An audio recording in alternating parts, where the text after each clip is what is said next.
Okay, so we're back with the next reading in Gender and Language and Culture. This one's by Deborah Tannen. It's an excerpt from You Just Don't Understand Women and Men in Conversation. And it's titled His Politeness is Her Powerlessness. Okay. There are many kinds of evidence that women and men are judged differently, even if they talk the same way. This tendency makes mischief in discussions of women, men, and power. If a linguistic or language strategy is used by a woman, it is seen as powerless. If it's done by a man, it's seen as powerful. Often the labeling of women's language as a powerless language reflects the view of women's behavior through the lens of men. Okay, so if we reflect the way women talk and the way women use language as being powerless, it's because we are looking at it through the lens of a man in a basically patriarchal or a men-led structure. Okay, paragraph 2. Okay, so paragraph 2. Because they are not struggling to be one up, women often find themselves framed as one down. Any situation is ripe for misinterpretation because status and connections are displayed by the same moves.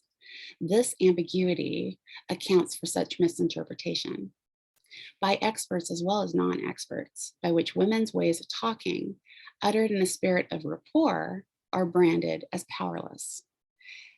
So basically, especially when women are talking to each other, the way that they use language is viewed as powerless from experts and non-experts alike.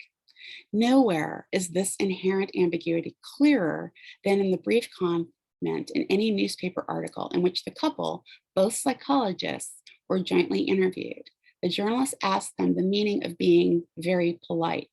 The two experts responded simultaneously, giving different answers. The man said subservience. The woman said sensitivity. Both experts were right, but each was describing the view of a different gender. So being very polite is seen by men as being subservient. And women view being very polite as being sensitive to the feelings of others. So subservient is being below them, basically giving up their power to somebody, whereas women see it as being sensitive to the needs and feelings of others. Okay, paragraph 3. Experts and non-experts alike tend to see anything women do as evidence of powerlessness. Subservience. The same newspaper article quotes another psychologist as saying, a man might ask a woman, will you please go to the store? Or a woman might say, gee, I really need a few things from the store, but I'm so tired. The woman's style is called covert, a term suggesting negative qualities like sneaky or underhanded. The reason offered for this is power. The woman doesn't feel that she can ask directly. Granted, women have lower status than men in our society, slowly changing, but this is not necessarily why they prefer to not make outright demands.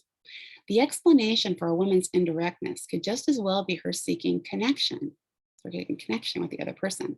If you get your way as a result of having demanded it, the payoff is satisfying in terms of status. You're one up because others are doing as you told them to do.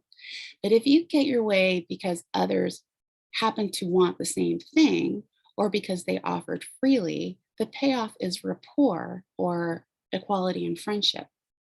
You're neither one up nor one down, but happily connected to others whose wants are the same as yours. Furthermore, if indirectness is understood by both parties, then there's nothing covert about it. That a request is being made is clear. Calling an indirect communication covert reflects the view of someone for whom the direct style seems natural or logical, a view more often common among men. Okay, so just because women talk indirectly as a general rule doesn't mean that they're being covert or sneaky. It just means that that's the way that they communicate because they are looking to make a connection with another person and understanding with another person, whereas it's being labeled this way by people, mainly men, who see covert reflection. So in other words, demanding things is more logical. Indirectness itself does not reflect powerlessness. It is easy to think of situations where indirectness is the prerogative of those in power. For example, a wealthy couple who know that their servants will do their bidding need not give direct orders, but simply state wishes. The woman of the house says, "It's chilly in here," and the servant sets about raising the temperature. The man of the house says, "It's dinner time," and the servant saves about having dinner served.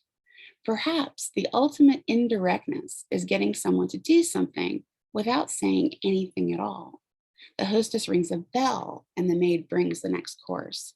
Or a parent enters the room where children are misbehaving and stands with hands on hips, and children immediately stop what they're doing. Entire cultures operate on elaborate systems of indirectness.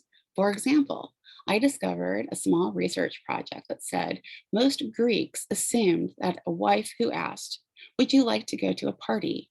was hinting that she wanted to go. They felt that she wouldn't bring it up if she didn't want to go. Furthermore, they felt she would not state her preference outright because that would sound like a demand. Indirectness, where appropriate, means for communicating her preference. So, in other words, she wouldn't bring it up if she didn't want to go. But that doesn't necessarily mean that. Sometimes you just want to ask someone if they want to go to the party. 7, Japanese culture has developed indirectness to a fine art. For example, a Japanese anthropologist, Harume explains that a delicate exchange of indirectness required by a simple invitation to lunch. When his friend extended the invitation, Bifu first had to determine whether it was meant literally or just pro forma, much as an American might say, "We'll have to have you over for dinner sometime," but would not expect you to actually turn up at the door.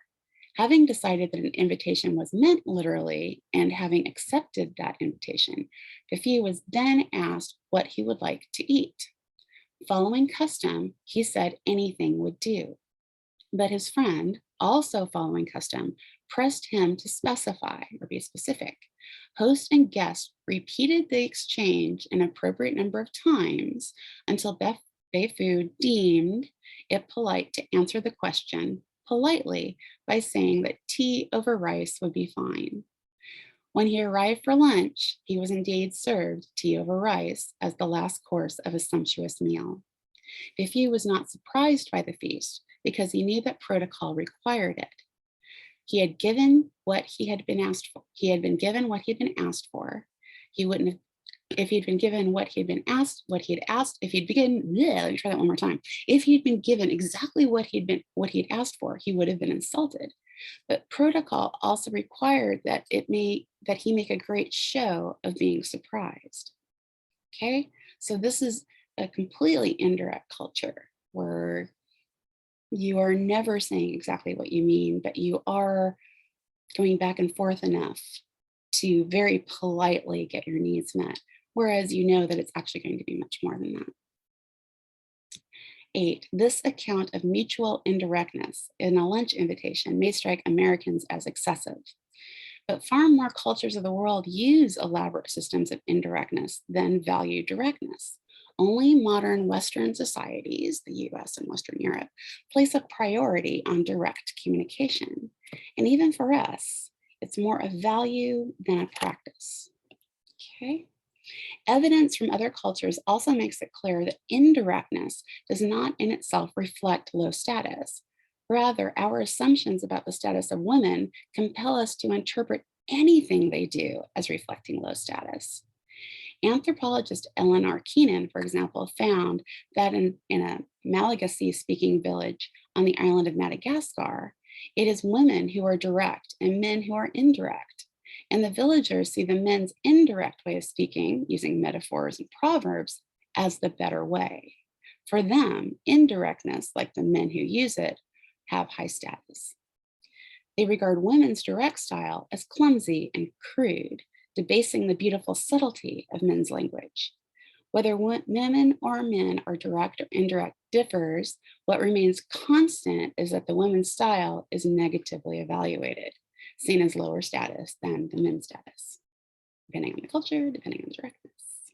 All right, that is the end of that one. We will meet again, now that we've learned more about the power of language, into the barber shop.